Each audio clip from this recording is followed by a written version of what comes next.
咁啊，早幾日咧喺flat 加息之後咧，就問候過啲商品嘅娘親嗰陣時係講緊匯率即係用美元嚟做例子。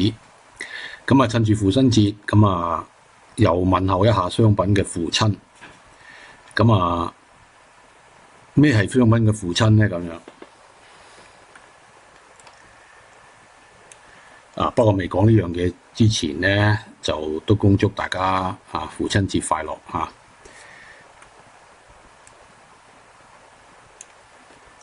我用呢張圖咧去說明一下。咁商品嘅父親咧，我哋係講緊息口呢個就係做金融人嗰個慣常嘅思維方式。咁當然啦，息口就影響咗匯價，匯價又會影響商品嘅走勢咁樣，係講緊啲資金嘅流轉咁聰明錢由一個板塊咧就流向另外一個板塊，咁所以息口咧，我哋就叫佢做商品嘅老豆。呢幅圖咧係講緊咩咧？呢幅圖咧就係講緊美國股市喺08年08年股災咧次按風暴之後咧，一直做咗3次嘅所謂量化寬鬆，咁去到而家，咁等陣我會講咧，而家就好似唔係量化寬鬆咯喎，而家係量化收緊啊。咁呢幅圖顯示第一個圈咧圓圈第一部分咧就係量化寬鬆嘅起始即係做咗第一次，跟住有第二次、第三次咁經過呢3次嘅量化寬鬆咧，就將美股咧就扯到去歷史新高，最近都仲創埋歷史新高添嘅咁直至目前而家話耶倫加息其實加過一次噶啦，再加會唔會係呢個加息潮開始咧？咁樣咁美股又何去何從咧？我哋嘅股市又點樣咧？我哋啲商品又點樣咧？一路講。大家可以留意一下藍色嗰條線咧，就係聯邦儲備局所謂嘅即係佢個 book， 即係嗰個帳資產負債表。所謂放鬆銀根，先解釋一下先咩叫量化寬鬆QE 咁樣。量化即係泵水入市場啦點樣泵水入市場咧？聯邦儲備局係一間中央銀行嚟嘅你可以咁樣理解。咁如果下邊啲銀行咧，舉個例，譬如 A 就想問 B 銀行借錢佢係同業拆借，咁通常咧佢去抵押啲嘢或者唔使抵押都得嘅。咁佢就問 B 銀行借錢，咁B 銀行咧就呢個 A 銀行嘅信用係點咧？咁佢又問一問中央銀行嘅問中央銀行，喂 A 銀行有冇錢喺你度或者有冇按揭品喺你度咁樣？咁只要中央銀行即係聯邦儲備局話有咧就得噶啦，講下啫。咁佢話有，咁 B 銀行就會將啲錢借俾 A。咁量化寬鬆嘅操作係點咧？量化寬鬆嘅操作就係聯邦儲備局喺個市場度咧就搜集購買咗好多嗰啲國庫券、債券或者證券咁樣買翻嚟，咁佢咪擴大咗佢嗰個資產負債表咯但係錢佢唔係真係有嘅即係話佢係變相印銀紙嘅啫，佢話有就有噶啦咁市面上咪流通咗好多錢咯，即係話啲銀行之間就會突然間多咗好多錢，呢啲錢咧就影響咗佢哋嗰個存貸比率係嘛？佢哋有個存貸比率，即係可以借多啲錢出去咁去到啲企業咯。咁中央銀行說了算咁去到近日譬如耶倫佢話縮表咩叫縮表咧？表就係頭先我講嗰個聯邦儲備局裏邊嗰個資產負債表。今次唔係放鬆，今次係收縮。收縮係咩就將以前就買啲債券翻嚟，咁就令到個市場增加銀紙。而家就唔係啦而家咧就放啲債券出去，就收翻啲銀紙翻嚟，但係呢啲銀紙收咗翻嚟咧就唔用嘅喎，即係聯邦儲備局唔用嘅，係銷毀，將佢變成零，冇一件事咁。咁即係話咧，倒翻轉頭嘅一個流程，就將市場上嘅錢咧就收翻嚟，就化於無形。咁當然啦，就會變相又會令銀行咧嗰啲水係緊啲啦，即係佢嗰個存貸比率咧又低啲啦，就唔能夠借咁多錢出街啦。咁啲工商業咪少啲錢去運作咯。即係佢呢句説有個術語嘅，就叫做公開市場操作啊嘛。咁佢有個公開市場委員會嘅，就係過嚟睇住呢件事。咁講到呢度即係大家都清楚啦。聯邦儲備嗰個角色，同埋佢點樣泵水入市場，同埋喺市場度點樣攞翻啲水翻嚟將佢收緊。所以咧，而家普遍市場人士認為咧，如果你加息去到1.5厘或者2厘，因為佢每次都係加1/2嘅啫。咁就其實係造成一個向市場收緊啲收水令到嗰個息口一路漲，啲錢咧就一路收翻嚟，就市場就冇咁多錢啦即係俗稱嘅所謂啲水會緊啲。咁睇下一幅圖啊。咁你成日喺度講美國咁有咩關係咧？同中國咁樣，咁好多人咧有個誤解，呢個誤解都幾嚴重㗎喎。就話咧，美國股市升跌同我哋有咩關係咧？咁而家玩大數據嘅朋友，以後咧誰掌握數據咧，誰能夠解讀數據咧，就係贏家醒啲嘅。咁大家會睇下呢個圖，呢幅圖係咩咧？係一個疊加圖，有顏色嗰部分就係美國嘅標普500即係最大個500隻股票啦。黃色嗰部分係咩啊？就係我哋嘅上證我哋親愛嘅上證，呢個係一個周線圖嘅疊加咁大家可以睇到啦。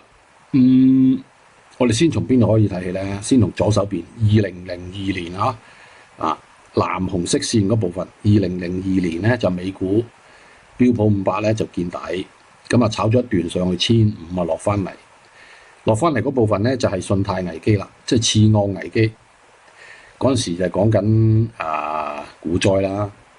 咁標普500咧就喺2009年1月開始向上行，就做第一次量化寬鬆。即係聯邦儲備局喺公開市場操作，就用頭先我講嗰啲策略咧，就進行泵水呢個第一次。跟住行咗估計係2年度啦。咁開始個市有啲回調嘅時候咧，做第2次量化寬鬆，跟住有第3次咁樣。咁一路將個錢咧就拱到上去，將個指數拱到上去歷史新高啦。咁我哋係點咧？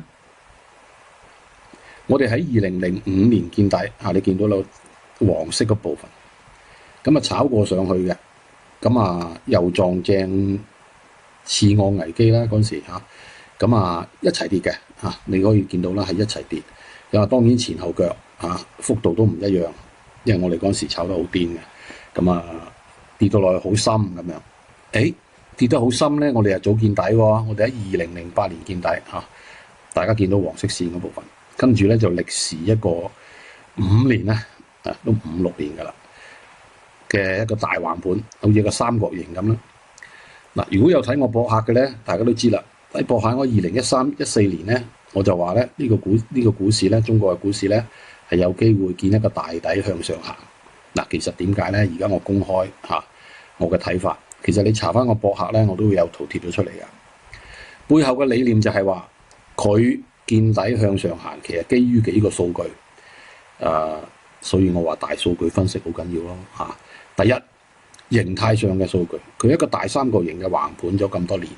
第二，當時美國已經做緊量化寬鬆我唔清楚中國有冇做，因為呢啲信息唔係太透明所以我唔知道。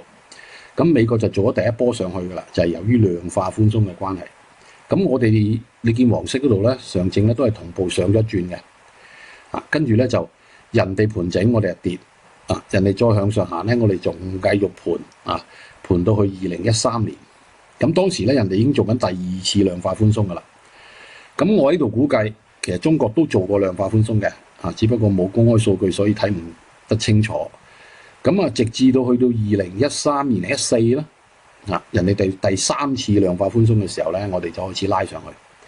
我哋拉上去嘅原因咧，其實就係因為你印咗好多銀紙咧，自然有通脹嘅。咁你通脹咧，開始啲錢唔見使啦，唔見使，當然啲聰明錢就要流向一啲金融工具啦。你炒樓又好啦，你炒股票、炒期貨、炒乜都好啦嚇。其實嗰陣時代咧，就乜都炒嘅，蒜頭啊、糖啊、紅木家私啊，都炒一轉噶啦，炒埋茶、普洱茶啊，咩茶都炒啦。咁嗱，喺呢個圖咧，你顯示咧就好明顯睇到，佢哋係同方向，不過唔同步啫，即係幅度唔一樣，但係其實個主體方向咧係會係有前後腳，會係一樣嘅。